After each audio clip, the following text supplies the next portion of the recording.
নমস্কার বন্ধুরা, তন্হির পাকশালাতে সবাইকে স্বাগত। আপনাদের সাথে তো আমি চিকেনের অনেক রকম রেসিপি এবং চিকেন দিয়ে অনেক রকম কাবাবের রেসিপিও শেয়ার করেছি। আজকে আরও একটি অত্যন্ত সুস্বাদু কাবাবের রেসিপি শেয়ার করছি। আর এই রেসিপিটার নামও ভারী অদ্ভুত, বাগানের মশলা মুরগি।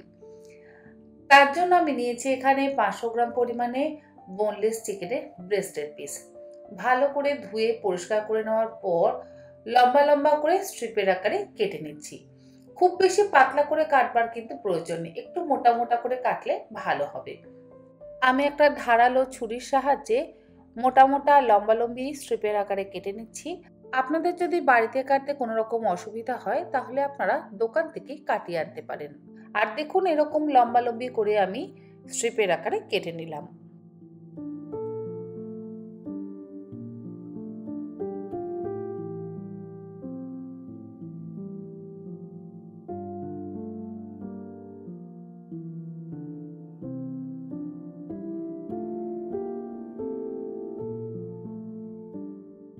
মাংসের স্ট্রিপগুলো কাটা হয়ে যাওয়ার পর একটা আলাদা পাত্রের মধ্যে তুলে নিচ্ছি। এরই মধ্যে ম্যারিনেশনের জন্য দিয়ে দিচ্ছি অর্ধেকটা পাতিলেবুর রস। পাতিলেবুর রস এখানে একটু বেশি পরিমাণে ব্যবহার করব, তাতে খেতে বেশি ভালো লাগবে।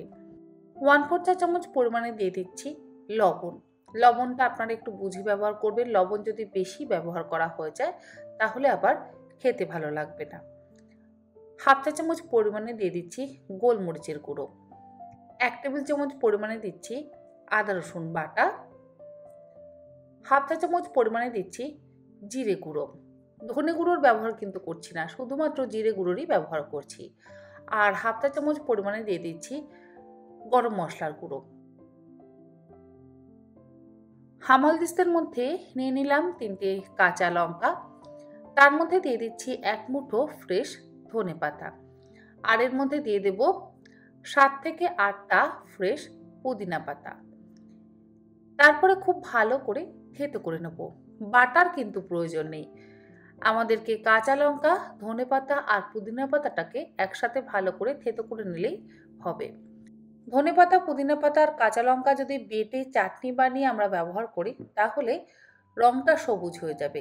আর এখানে আমরা কিন্তু পুরো সবুজ রঙের কাবাব বানাচ্ছি না। মাংসের গায়ে একটু সবুজ সবুজ ভাব থাকবে, মানে পাতাটা একটু গোটা গোটা থাকবে। ঠিক সেই রকমভাবেই আমাদের একটু থেতো করে নিয়ে মাংসের গায়ে ম্যারিনেট করে নিতে হবে। ধনেপাতা, পুদিনা পাতা আর কাঁচা লঙ্কাটা থেতো করে নেওয়া হয়ে যাওয়ার পর দিয়ে দিচ্ছি মাংসের ওপরে। এরপরে সমস্ত কিছু একসাথে খুব ভালো করে মেখে নিয়ে মিনিট 15 রেখে দেব। চাইলে আপনারা ওভারনাইটও রাখতে পারেন বা 1 থেকে 2 ঘন্টাও ম্যারিনেট করে রেখে দিতে পারেন।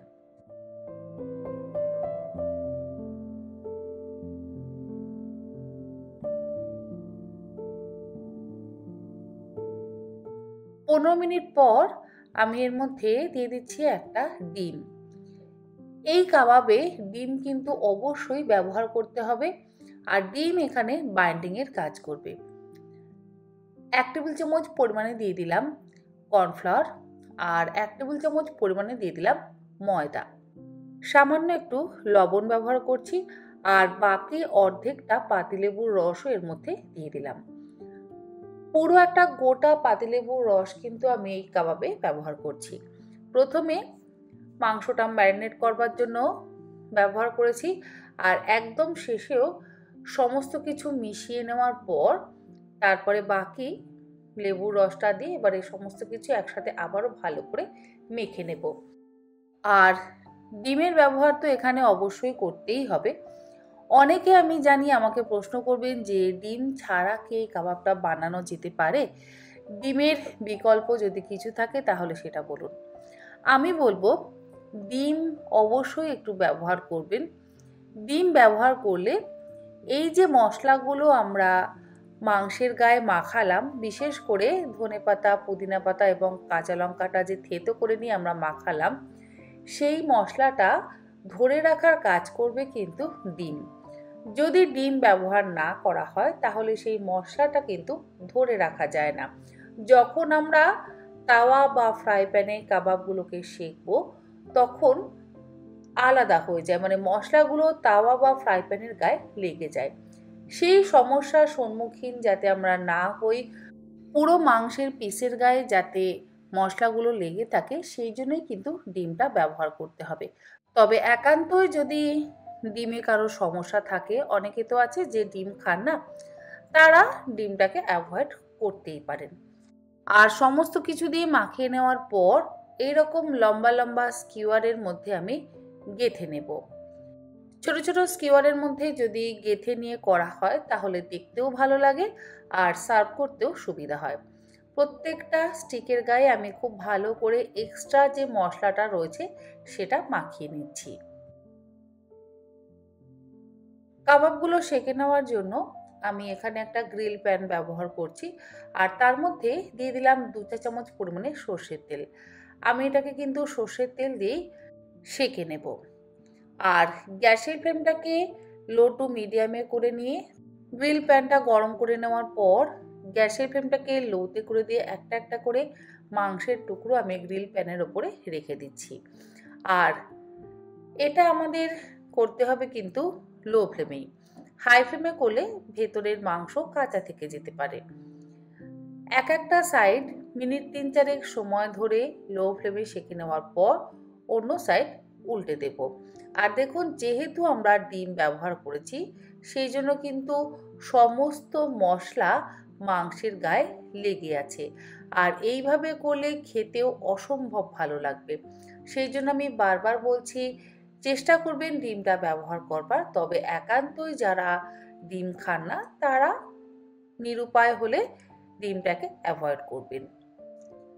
একটা করে সাইড সেঁকে নেওয়া হয়ে যাওয়ার পর আমি ওপরে আবারও অল্প একটু ওই যে মশলাটা প্লেটের মধ্যে রয়ে গেছে সেটা দিয়ে দিলাম।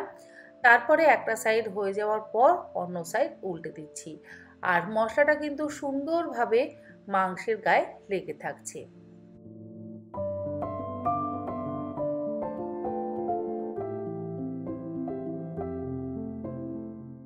চারিদিকটা উল্টে পাল্টে ভালো করে সেঁকে নেওয়া হয়ে যাওয়ার পর তৈরি হয়ে গেল দারুণ সুস্বাদু বাগানের মশলা মুরগি কাবাব। আশা করি আমার আজকের এই রেসিপি আপনাদের ভালো লাগলো। ভালো লাগলে আপনারা অবশ্যই এই রেসিপিটা এক পট অন্তত বাড়িতে বানিয়ে খান। আমার মনে হয় আপনাদের সকলেরই ভালো লাগবে।